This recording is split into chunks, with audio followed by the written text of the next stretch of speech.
On l'appelle le royaume aux yeux bleus. Officiellement, c'est le parc national de Retezat.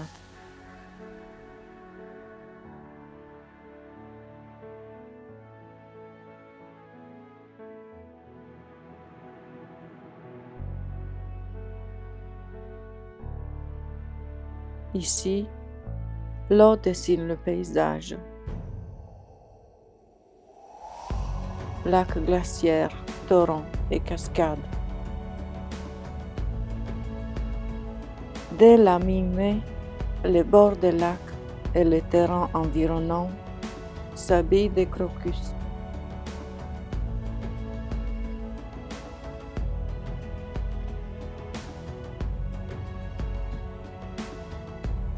J'ai beau parcourir ces sentiers, je ne me lasse jamais de la beauté de ce paysage.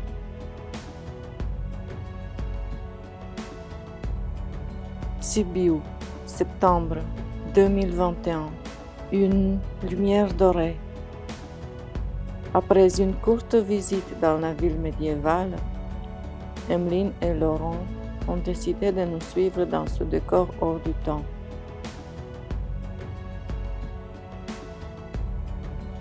Ils ne le savaient pas encore. La montagne allait tester leurs limites et surtout leurs pieds. On a échangé la douceur de Sibiu contre l'inconnu, là où le bitume s'arrête enfin. C'était les grands sauts, leur premier pas dans l'immensité sauvage du Retezat. Les premiers kilomètres sont un peu rudes. Ça grimpe pas mal et on a beaucoup de cailloux sous les pieds.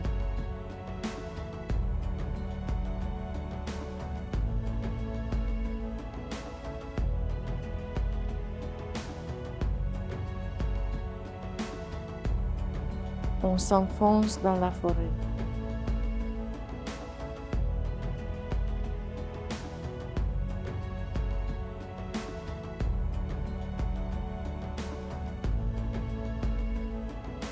Entre les grands sapins et le bruit de l'eau, on commence forcément à parler douce. Mais je le rassure tout de suite.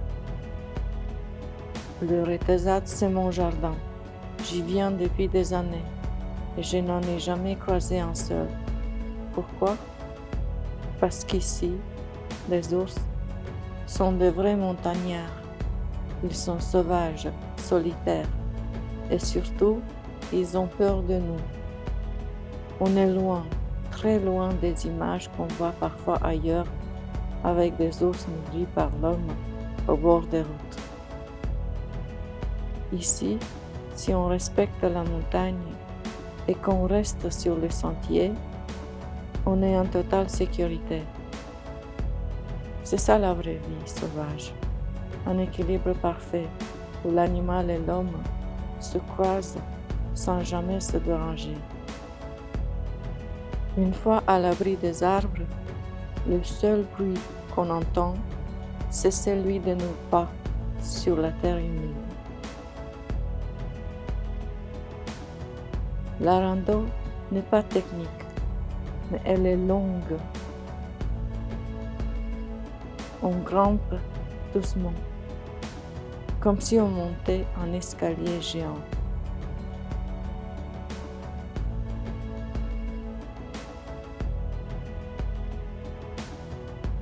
Petit à petit, le décor change.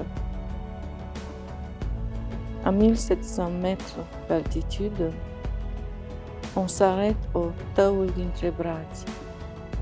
C'est un petit lac, tout calme, niché au milieu des arbres.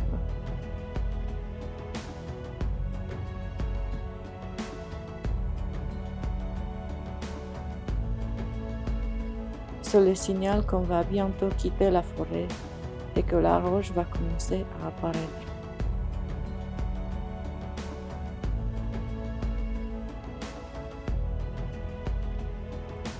Et puis, d'un coup, il n'y a plus de végétation. On arrive dans le monde du grenier. Le lac Galèche se montre enfin.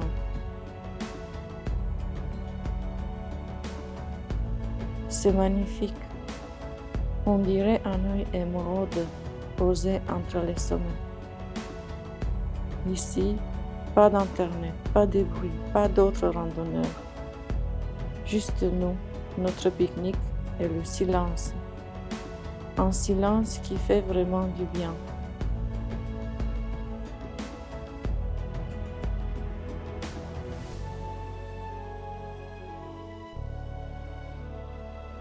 On a pris notre temps.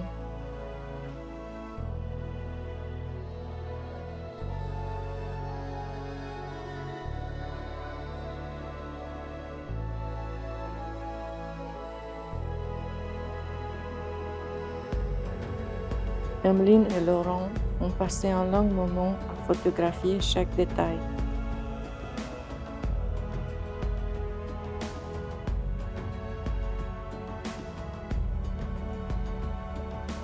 Grâce au drone, on a pu voir les choses d'encore plus haut.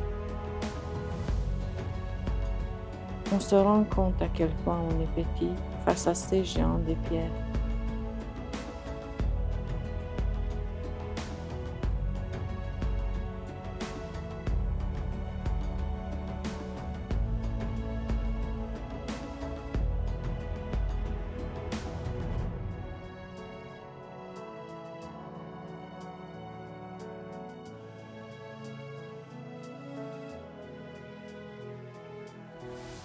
Ces images, on ne les a pas faites pour une publicité.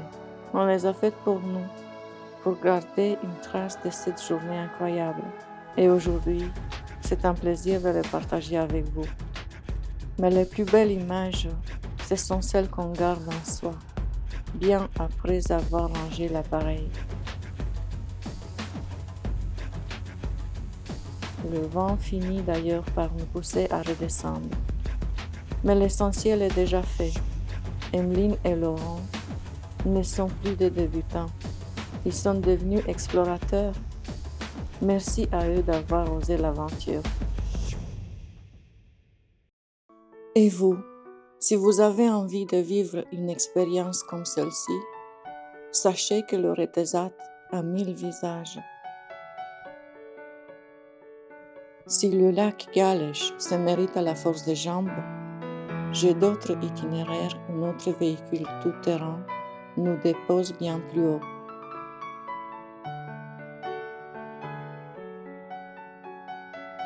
Sur ces parcours-là, il ne vous reste que 2 heures de marche pour atteindre le plus beau panorama.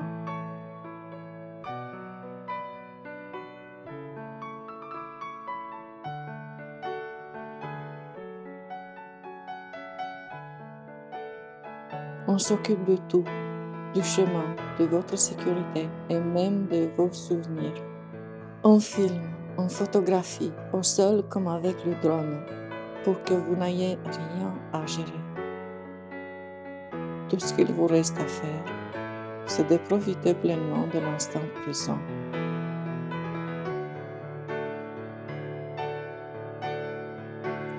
C'est pour ces moments de partage que l'Omanie existe, pour transformer les kilomètres en souvenirs.